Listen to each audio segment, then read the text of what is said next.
We just talk entertainment. Share and subscribe.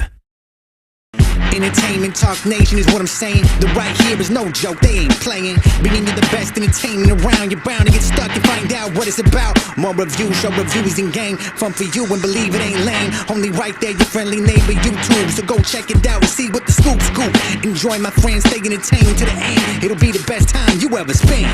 Oh yeah. Hey guys, welcome to Entertainment Talk Nation. This is Rob. This video, we're going to continue our March to the King, our very long March to the King series. This video, we're going to continue the discussion about Ghidorah's origin. Now, in our last video, I discussed the case for space. In other words, Ghidorah coming from space, his origins being from there. Now, I said that this video, I would discuss an earthbound origin, something more Muto related. But then, leading up to this video, I began to think, what if they decided to go another direction in the case for space? This one being aliens. So what if Legendary and the production team decide to go the route of Monster Zero, which is aliens controlling Ghidorah? While I believe this is something that would completely strip the grounding of the first Godzilla movie, I have to be fair and try and come up with a speculation to see how aliens would control Ghidorah and how it would play into the Legendary series. So the following is just speculation. It's how I would do it, but realistically, it's probably not going to go this route. Now, for this to work, in my personal opinion, if Legendary went this route, I would believe that instead of having the aliens arrive on Earth during the movie and Ghidorah coming with them, I believe the aliens would already have to be on Earth before everything goes down. The other thing is they can't focus on the aliens too much. See, in this one, I believe the aliens should be behind the scenes most of the time. Modern society already believes that if aliens do exist, they're probably among us already and are less likely to just land on the lawn of the White House. So I think this is something they should leverage. So I would have the aliens arrive to Earth sometime after the Godzilla Muto event that took place in San Francisco. The aliens realize that Earth is now aware of giant monsters and have been brought to light of a whole new different existence. So I believe the aliens should start discreetly placing themselves among society and even among some positions of power like so many people tend to believe. And their reasoning for doing this?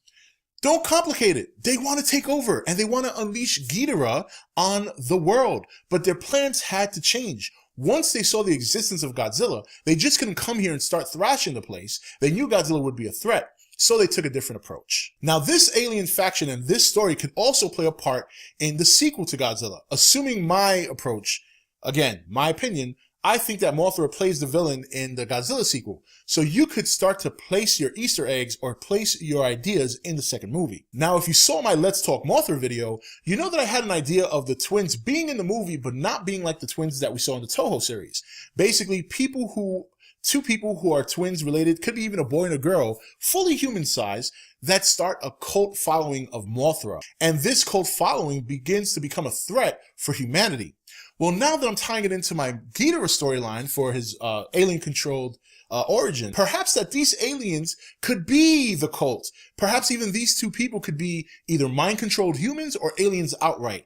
And this is part of the aliens' greater scheme, is to start humanity fighting amongst themselves. And then also, and this is going to disappoint most people who are Mothra fans, but Mothra's origin changes as well. Mothra is also from space and happens to be Ghidorah's herald. So the aliens use Mothra to soften up Godzilla. They use the mind control to control the humans and have the cults soften up humanity by fighting amongst each other. And when the time is right, they strike with Ghidorah in the third movie. Now, I know many people are like, well, if they're aliens, they have technology. Why do they need Ghidorah? Well, I guess my counter question to that is, why can't we have somewhat primitive aliens whose weaponry is not so much equal to what we have or is only slightly better? We could still pose a threat to them with our current weapons and furthermore pose a threat with our current monster. So finally, towards the end of the second movie, the alien race would finally reveal themselves.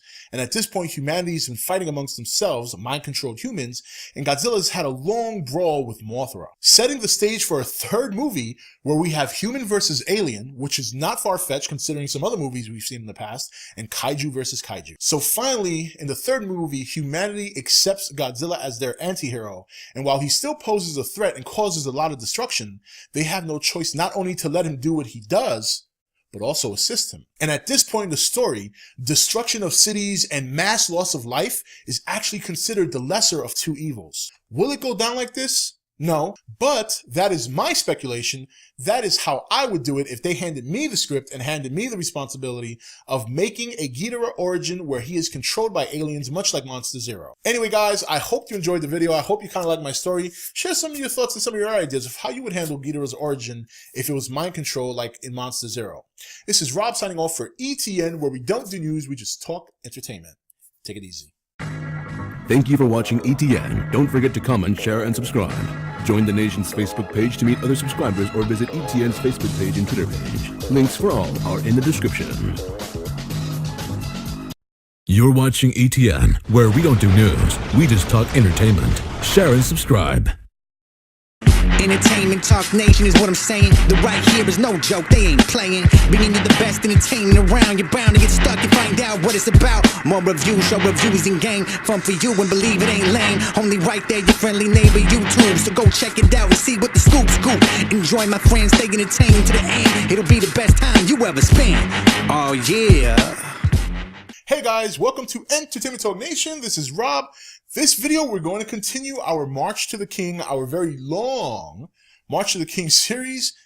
This video, we're going to continue the discussion about Ghidorah's origin. Now, in our last video, I discussed the case for space. In other words,